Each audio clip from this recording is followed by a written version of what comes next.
Hello, Malcolm here, and welcome to Tuesday Teaching Tips. It's episode 310, and it's the latest in our series called the Beatitudes, an effective communication, lessons for preachers and teachers. And today we are up to the Beatitude, which is about being merciful. And why are we doing this? We're doing this because we're wondering what it might be like, what might the effect be on you and me and on our hearers if we were to prepare and then present our lessons through the lens of the Beatitudes or through the filter. What would that actually be like?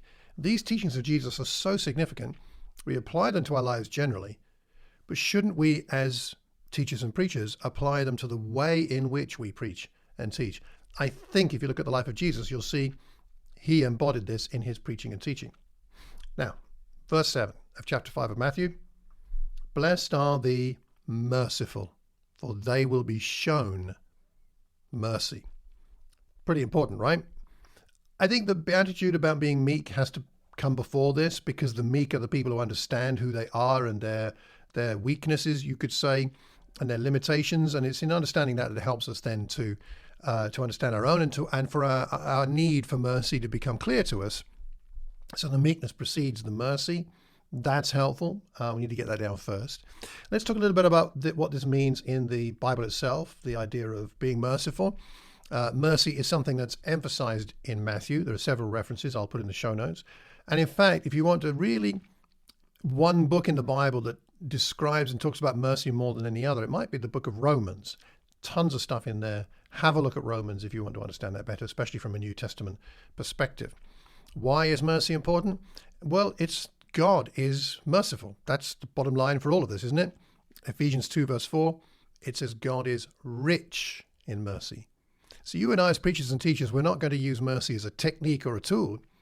We need to be enriched by God's mercy and then rich in the way that we talk about God in his mercy with other people, because that's the nature of God.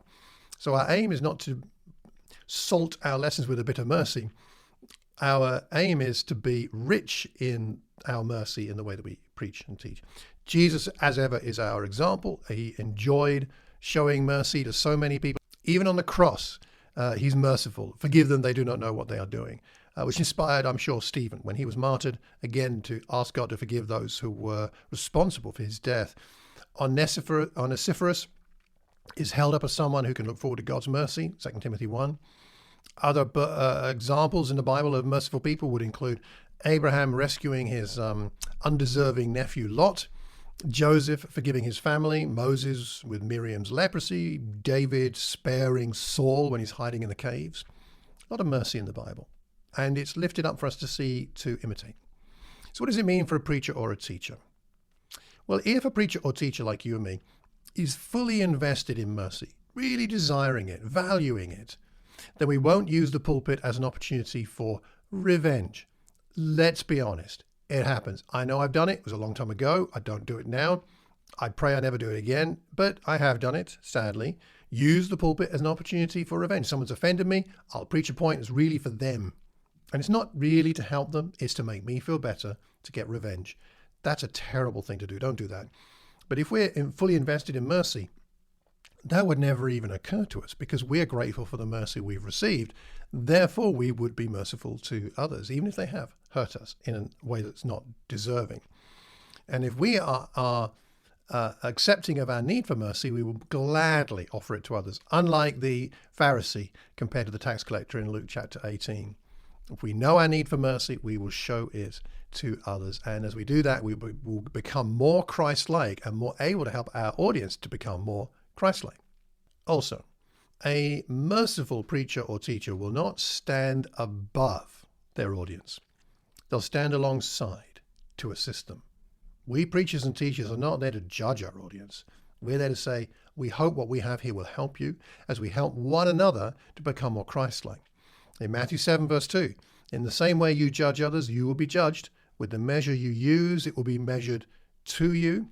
We need to be very careful about not being judgmental on our audience when we preach and teach, but instead, as we depend on the mercy of God, convey the mercy of God to other people. So in preparation, when you've got your text, you might like to ask yourself these questions. Firstly, In studying this, I'm looking at this for my next lesson. In what way does this text reveal the mercy of God? I'm preaching on David and Abigail on Sunday from 1 Samuel 25. That's a good question for me to ask, and there's a lot in that story about the mercy of God. Another question you might like to ask is, in what way does this text show us how to be merciful to other people? We see that in 1 Samuel 25, the way that David is merciful once Abigail speaks to him.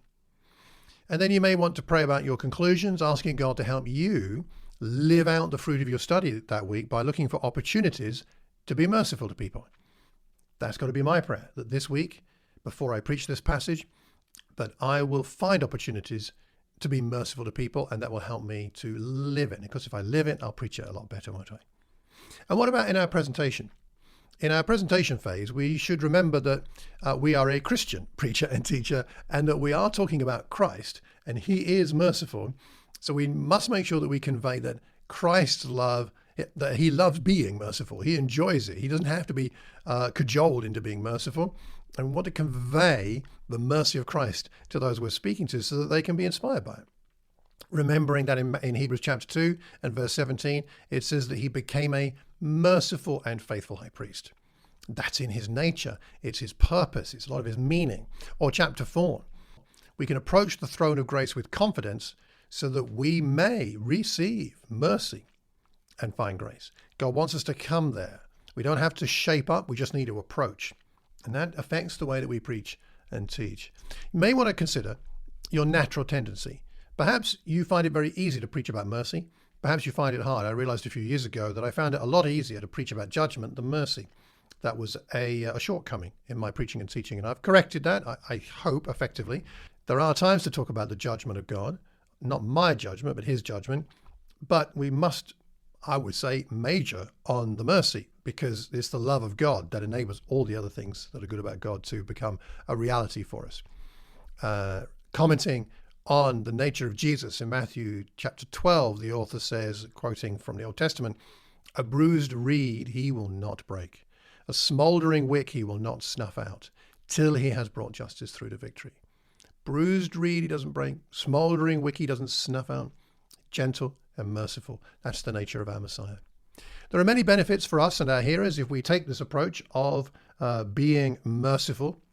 Firstly, we will end up speaking with humanity and humility.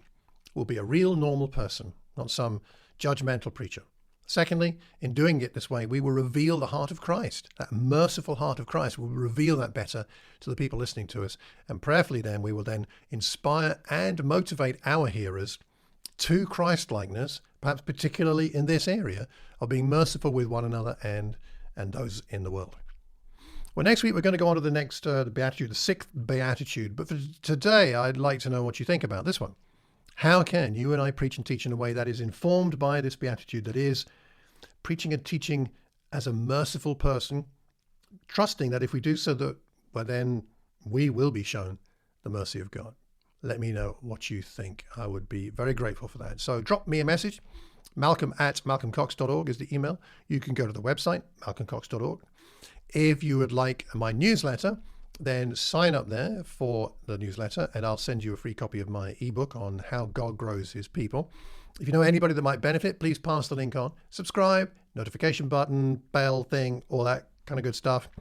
And I hope and pray that between now and the next time that you find yourself able to be inspired by the mercy of God to preach not only about it, but preach in a merciful way to those that you're going to be speaking to. And until the next time, keep calm and carry on teaching. Take care and God bless.